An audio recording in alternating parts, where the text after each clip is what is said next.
রাধে রাধে। আজকে একটা জিনিস জানাই আপনাদের।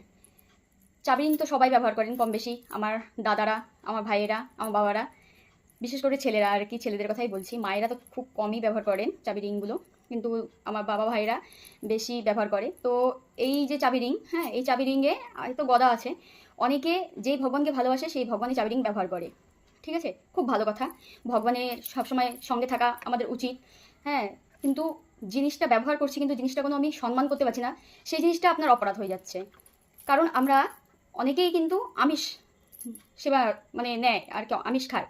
তারা কি করে দাদারা, বাজারে যাবে, হ্যাঁ, বাজারে গেলে পরে তারা মাছ মাংস, হ্যাঁ, সেগুলো কেনাকাটা করে, ওই হাত দিয়েই চাবি রিংটা ধরে। তো প্লাস্টিকের হোক আর লোহারই হোক আর মাটিরই হোক, ভগবান কিন্তু ভগবানই, তাই না? তো সেই জায়গাটা দাঁড়িয়ে নিয়ে মাছ মাংসর ক্যারি ব্যাগটা ধরে নিয়ে আবার চাবিংটাও হাতে ধরে আছে, হ্যাঁ। তো এটা কিন্তু